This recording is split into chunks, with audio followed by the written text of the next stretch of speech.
Ceea ce e foarte frumos e că în ultimii 30-40 de ani de viață au apărut o serie de teorii și de practici și de învățături și o cunoaștere aparte care îți dă aproximativ tot ce vrei să faci cu viața ta, cum să ți-o trăiești, în ce mod, în ce manieră, pentru ce, cu ce scop și îți etalează așa ca o floare frumoasă mirosul ei, ceea ce are această experiență a unora pentru alții de oferit.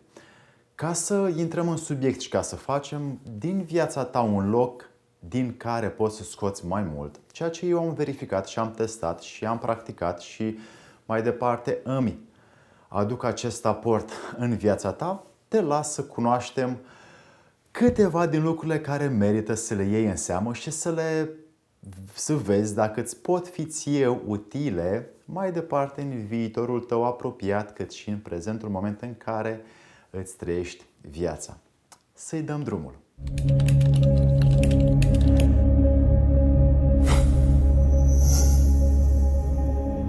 Dragii mei prieteni, pentru că vă vreau binele și pentru că vreau să scoatem mai mult, să băgăm așa mâna în traista cu bunătăți, să mâncăm mai bine în fiecare zi, așa din cunoașterea asta universală, globală, cosmică, vă dau astăzi 5 lucruri folositoare pentru viața ta.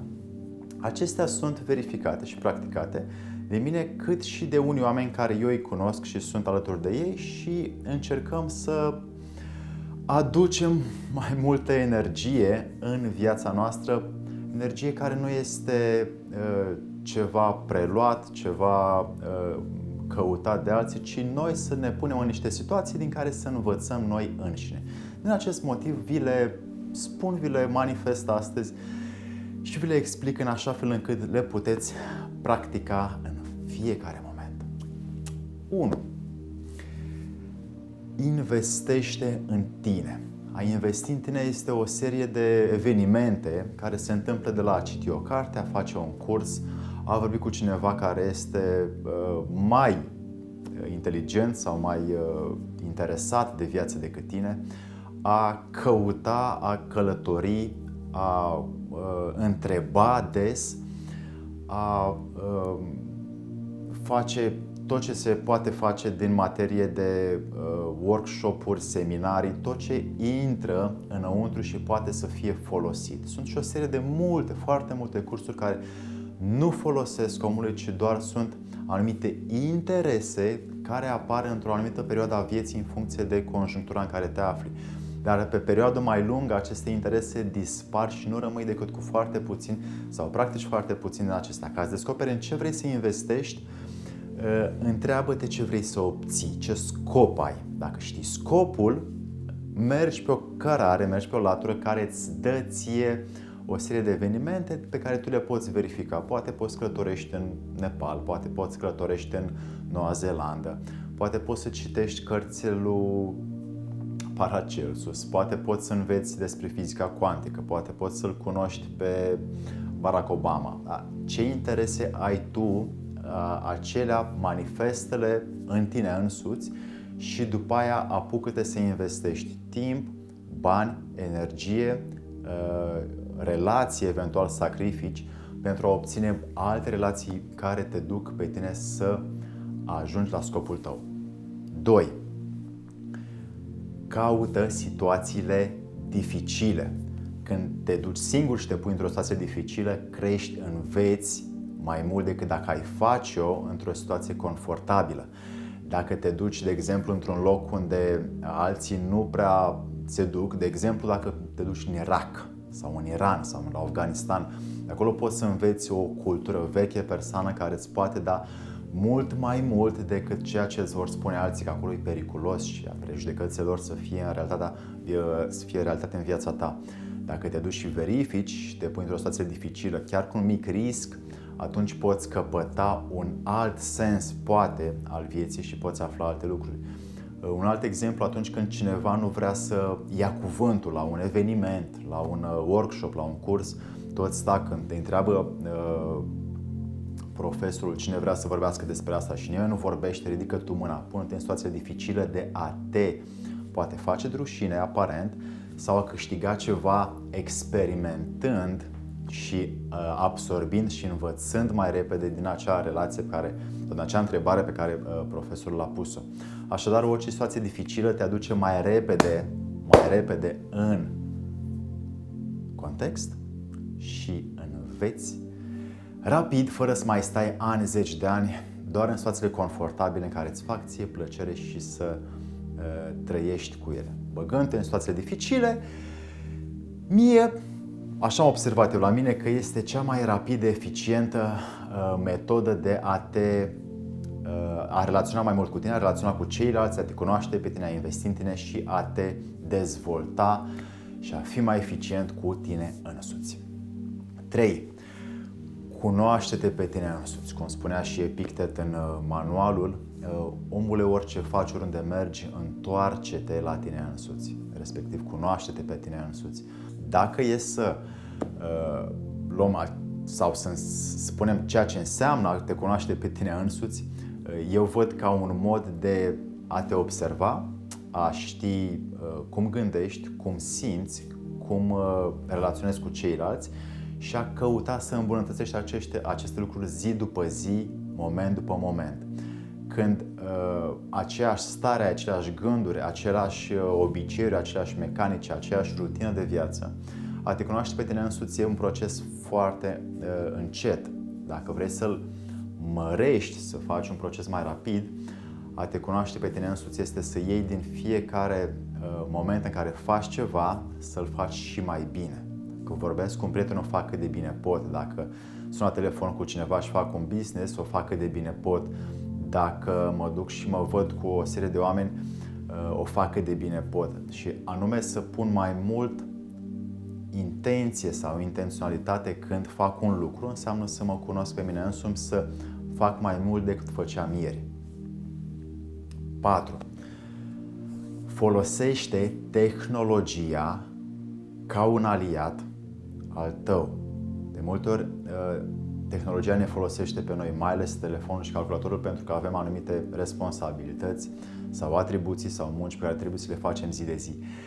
Dacă vrem să o facem prietenul nostru, aliatul nostru de luptă în această viață, e nevoie să umblăm cu scop cu ea sau cu sens. Dacă am un scop, înseamnă că ridic telefonul de pe masă ca să fac ceva util, nu doar ca să mă uit pe Facebook sau pe Instagram sau cine a mai scris pe WhatsApp, ci înseamnă să îmi aduc ceva înăuntru din care eu să folosesc mai departe. Ori o poveste, ori o cunoaștere, ori experiența altuia, ori o stare frumoasă, un mesaj de recunoștință cuiva sau pe care l-ai primit.